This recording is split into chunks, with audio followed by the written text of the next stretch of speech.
Masyarakat Bali khususnya yang menganut agama Hindu, dalam kehidupan sehari-harinya melaksanakan beragam jenis dan bentuk upacara keagamaan. Pelaksanaan upacara keagamaan dalam ajaran agama Hindu disebut dengan yatnya, atau korban suci yang tulus ikhlas. Dalam kitab suci Rig Weda menegaskan bahwa yatnya merupakan pengejawantahan ajaran Weda yang dilukiskan dalam bentuk simbol-simbol atau niyasa. Niyasa ini tercermin dalam upakara yang menyertai yatnya, dan melalui niyasa dalam yatnya itu. Melalui pelaksanaan yatnya, realisasi ajaran-ajaran agama akan terwujud, sebagai sesuatu yang lebih mudah dihayati dan dilaksanakan oleh umat Hindu. Tujuan paling utama dari pelaksanaan yatnya, selain sebagai persembahan kepada Sang Hyang Widi, juga sebagai sarana menghubungkan diri kepada Sang Pencipta, dan sebagai sarana untuk membersihkan, menyucikan baik diri, lingkungan, dan alam semesta. Setiap bentuk ritual yang dijalankan oleh masyarakat Hindu utamanya di Bali, biasanya mengandung filosofi yang cukup tinggi. Hampir semua simbol-simbol yang digunakan dalam ritual keagamaan mempunyai makna filosofis terpendam, yang semuanya berhubungan dengan keselarasan hidup dan keselamatan umat manusia, yang harus diyakini sebagai bentuk implementasi, keinginan, dan ketaatannya pada ajaran agama Hindu yang tertuang dalam kitab suci Weda. Terkait dengan hal itu, dalam video ini kita akan membahas penggunaan hewan sebagai korban suci dalam buta yatnya. Seperti yang telah kita ketahui bersama, buta yatnya merupakan salah satu yatnya yang diyakini oleh umat Hindu sebagai jalan untuk menjaga keharmonisan alam atau bumi. Yatnya ini berfungsi dan bermakna bahwa melalui yatnya tersebut semua unsur alam semesta akan terjaga keharmonisannya. Salah satu unsur penting dalam buta yatnya khususnya upakara caru atau pecaruan, adalah adanya unsur binatang atau hewan yang dijadikan korban suci persembahan. Penggunaan dan fungsi hewan dalam berbagai jenis upacara keagamaan menjadi semacam simbolisasi yang syarat dengan makna yang mendalam. Dewasa ini, ada oknum dan kelompok tertentu yang mengatakan bahwa mengorbankan binatang sebagai persembahan adalah perbuatan himsa atau menyakiti, yang bertentangan dengan kitab suci Weda, sehingga korban suci yang menggunakan hewan diganti dengan simbol kertas bergambar binatang. Benarkah korban suci menggunakan hewan adalah perbuatan himsa atau menyakiti, dan bertentangan dengan kitab suci Weda?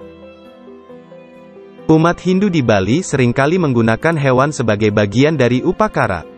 Salah satunya adalah dalam ritual buta yatnya. Hewan yang digunakan pun beragam, tetapi yang lazim adalah babi, ayam, bebek, kerbau dan binatang lainnya. Penggunaan hewan dalam upakara yatnya ini sudah dilakukan sejak turun-temurun, dan bahkan tercantum dalam lontar pecaruan. Tujuan dari buta yatnya adalah mempersembahkan energi suci pada alam material, agar energi gelap berubah menjadi energi cahaya yang menyebabkan tercipta keharmonisan dengan kehidupan manusia. Dalam kitab Manawa Dharma Sastra bab 5, sloka 40 sampai dengan 43, dijelaskan bahwa Tuhan menciptakan binatang dan tumbuhan untuk tujuan upacara-upacara kurban dengan maksud untuk kebaikan bumi. Tumbuh-tumbuhan, binatang ternak, burung-burung lain yang telah dipakai untuk upacara, akan lahir dalam tingkat yang lebih tinggi pada kelahiran yang akan datang. Pelaksanaan buta yatnya dalam tingkatan kecil, biasanya berupa persembahan segaan atau nasi berwarna-warni. Sebab warna adalah wujud cahaya yang diyakini akan melenyapkan kesuraman atau kegelapan. Ada juga buta yatnya dengan mempersembahkan korban suci ayam warna-warni. Selain warna menjadi simbol energi cahaya, sang hidup dalam diri ayam itu sendiri adalah juga makhluk yang memancarkan energi tertentu. Itu sebabnya kenapa pada upakara buta yatnya yang lebih besar dipakai korban hewan. Melalui korban hewan, diharapkan energi sang hidup dalam diri hewan itu selanjutnya memberi vibrasi energi hidup pada alam material yang diupacarai. Sebab setiap roh makhluk hidup itu memiliki lapisan energi atau pranamaya kosa. Ketika energi hidupnya dipindahkan ke alam material yang diupacarai, maka diharapkan dampaknya adalah alam itu kembali hidup, kembali menjadi energi positif. Namun agar energi yang tertinggal di alam tersebut bukan energi-energi hewani, maka disucikanlah hewan-hewan tersebut terlebih dulu sebelum dikorbankan. Inilah alasannya kenapa dalam upacara buta yatnya dikorbankan hewan yang masih hidup. Dan tidak dipakai gambar hewan atau simbol-simbol hewan. Karena dibutuhkan perpindahan energi hidup dari makhluk hidup ke alam material yang diupacarai. Sebagai contohnya, seperti saat kita mau ngecas handphone yang kehabisan energi. Tentu kita tidak ngecas dengan foto atau gambar power bank, atau dengan power bank yang tidak pernah berisi energi.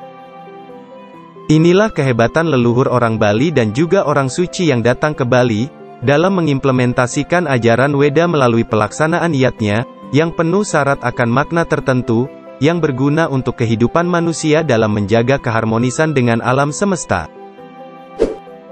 Demikian ulasan singkat tentang ritual buta yatnya yang menggunakan korban hewan dalam pelaksanaan ajaran agama Hindu di Bali.